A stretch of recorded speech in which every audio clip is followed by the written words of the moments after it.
Bienvenue sur Africa 24 pour cette nouvelle édition du QG Week-end. Au sommaire de l'actualité, le président sud-africain Cyril Ramaphosa, au pouvoir depuis février, s'est engagé à accélérer la réforme agraire destinée à redistribuer des terres de la minorité blanche au profit de la majorité noire. L'inquiétude monte chez les exploitants agricoles menacés d'expulsion.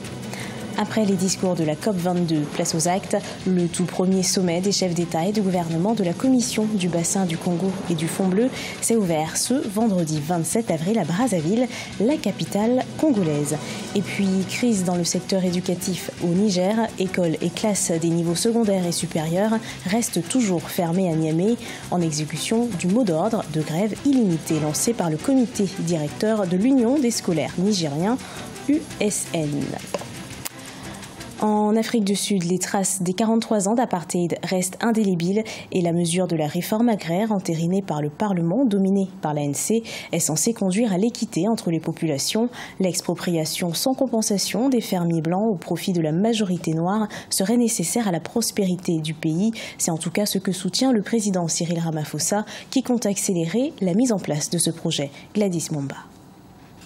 Le projet de réforme agraire serait indispensable pour l'économie sud-africaine, à en croire le président Cyril Ramaphosa. Au pouvoir depuis février 2018, le chef de file de l'ANC, parti historique, s'est engagé à accélérer la redistribution, sans compensation, des terres des exploitants blancs au profit de la majorité noire. C'est très bien qu'il y ait un débat sur ce crime horrible qui a été commis dans notre pays quand ces terres ont été confisquées. On ne pourra pas faire progresser l'économie sans cette réforme parce qu'on n'en aura pas ouvert tous les coffres. La terre est possédée par des minorités à 70% et les Noirs en ont 7%. L'économie ne peut pas fonctionner quand la majorité ne possède pas la ressource qui est son moteur. La tentative de Nelson Mandela dès 1994 de redistribuer 30% des terres en accordant des compensations aux exploitants blancs avait porté préjudice à l'économie. L'exécutif sud-africain doit désormais harmoniser l'égalité et prospérité. Faire accéder une bonne partie des Noirs aux terres sans formation, sans quoi que ce soit, donner l'impression qu'on est en train de spolier les Blancs, même s'ils ont acquis ces terres de façon illégale, risque d'être contre-productif. Qu'ils peuvent trouver des solutions, faire une réforme agraire, mais passer par une période de transition où, moyennant compensation financière, les anciens propriétaires formeraient ceux qui vont acquérir une partie des terres, leur apprendrait le métier de l'agriculture. L'Afrique du Sud veut éviter de suivre l'exemple du Zimbabwe où la réforme agraire de 2000 a plongé le pays dans une pénurie alimentaire et une crise économique sans précédent. Au Burundi, l'activiste Germain Rukuki a été condamné jeudi 26 avril à 32 ans de prison par un tribunal de Bujumbura selon la société civile. Il est notamment accusé d'avoir participé à un mouvement insurrectionnel dans le but de changer le régime constitutionnel. La société civile estime qu'il paye pour tous les rapports qui ont mis en exergue les graves crimes qui se poursuivent dans ce pays. Le tout premier sommet des chefs d'État et de gouvernement de la Commission du bassin du Congo et du Fond bleu s'est ouvert ce vendredi 27 avril à Brazzaville, la capitale congolaise. 12 chefs d'État africains y participent.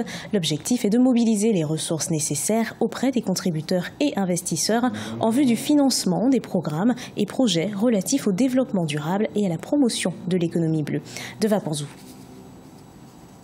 Les ministres signataires du mémorandum d'entente sur la création du Fonds bleu pour le bassin du Congo ont examiné les pistes de l'opérationnalisation de la Commission climat du bassin du Congo pour une croissance inclusive en Afrique centrale et de l'Est ce vendredi 27 avril 2018 à Kintélé au Congo. Cette rencontre de haut niveau devra permettre de doter au Fonds bleu une gouvernance financière. Aujourd'hui, l'Afrique ne capte que 5% des financements dans la finance climatique et environnementale. Oui, mais ce sont des procédures.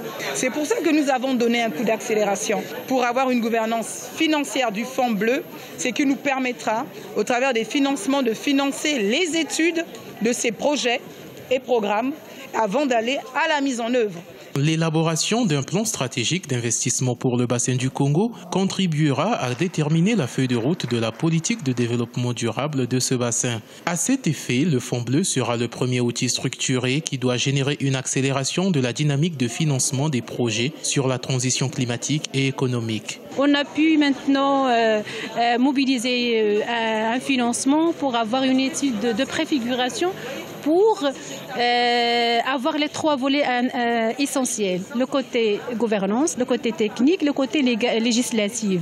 Cela va nous donner une vision claire de l'opérationnalisation de cet outil financier pour l'opérationnalisation de la commission climat présidée par son Excellence Sassou Nguesso. En octobre 2017, la feuille de route sur l'accélération de l'opérationnalisation de ce fonds et de la commission avait permis d'identifier 24 programmes sectoriels d'investissement dans la sous-région du bassin du Congo. Notons que le Fonds bleu du bassin du Congo constitue l'instrument financier de la commission climat du bassin du Congo qui avait été créée à Oyo au Congo le 9 mars 2017. On rappelle, le bassin du Congo couvre une superficie d'environ 220 millions d'hectares de forêt. Vous pourrez évidemment suivre cette rencontre de haut niveau en exclusivité sur Africa 24 ce dimanche 29 avril. En Égypte, les investisseurs étrangers ont injecté 1,42 milliard de dollars dans le marché boursier depuis la mise en flottaison de la monnaie nationale en novembre 2016. La flottaison de la livre était l'une des conditions posées par le Fonds monétaire international pour le déblocage d'un prêt de 12 milliards de dollars. Appuyé par l'institution de Bretton Woods, l'Égypte a également exécuté un programme de réforme économique audacieux qui comprend notamment l'instauration d'une taxe sur la valeur ajoutée et la réduction des subventions à l'énergie en vue de réduire son déficit budgétaire. Le bras de fer entre l'Union des scolaires nigériens USN et le gouvernement depuis la fermeture du campus paralyse le système éducatif au Niger. Alors que les scolaires s'attendent à l'ouverture des négociations, les autorités du pays optent pour la fermeté et comptent organiser les examens de fin d'année malgré la poursuite d'une grève illimitée des scolaires. Reportage de notre correspondant au Niger, Sadou Alizé Mokhtar. Au Niger, la crise dans le système éducatif reste profonde. Écoles et classes des niveaux secondaires et supérieurs restent toujours fermées à Niamey en exécution du mot d'ordre de grève illimité lancé par le comité directeur de l'Union des scolaires nigériens USN. Ce bras de fer entre élèves, étudiants et gouvernement intervient au 3e trimestre de l'année scolaire en cours. Et cela à moins de 3 mois de la tenue des examens finaux, ce qui fait planer le spectre d'une année blanche au Niger. Notre entendement n'est pas une année blanche, nous l'avions dit, nous prenons l'académie. Et c'est même dans cet aspect-là que nous avions eu à lever notre mot d'ordre pendant une semaine pour pouvoir donner place aux négociations, pour pouvoir donner le temps au gouvernement de pouvoir respecter ses engagements. Mais vous aviez tous constaté avec amertume que ce gouvernement-là n'a pas voulu lever le doigt. Et nous le disions, nous le réaffirmons, nous en tant que comité directeur de l'ISN, nous restons ouverts au dialogue. Cette crise en cours depuis des mois à l'université de Niamey touche désormais de nombreux collèges et lycées publics comme privés de la capitale et de plusieurs villes du pays. Le syndicat des scolaires et étudiants demande l'ouverture des négociations avec les autorités et exige l'annulation de l'exclusion en mars 2018 de 5 étudiants, la réouverture du campus fermé depuis le 18 avril et l'abrogation d'une décision du rectorat autorisant les forces de l'ordre à assurer la sécurité de l'université. De son côté, le gouvernement nigérien opte pour la fermeté et assure que toutes les dispositions sont prises pour une reprise des cours malgré le mot d'ordre de grève illimitée. Le gouvernement a décidé, vaille que vaille, de sauver l'année scolaire. Et pour ce faire, tous les examens programmés se tiendront aux dates prévues. Il n'est pas question de reculer. Il n'est pas question de baisser la culotte.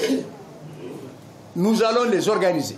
Depuis le début de l'année scolaire 2017-2018, le système éducatif nigérien est fortement menacé par des grèves très fréquentes des étudiants et scolaires d'un côté et des professeurs et étudiants de l'autre. Pour rappel, la crise à l'université de Niamey remonte au 7 février 2018 lorsque les professeurs se sont indignés contre l'agression d'un de leurs par une organisation estudiantine qui fait office de police à l'université.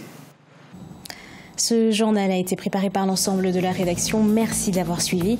Retrouvez dans un instant une nouvelle édition de l'actualité sur Africa 24.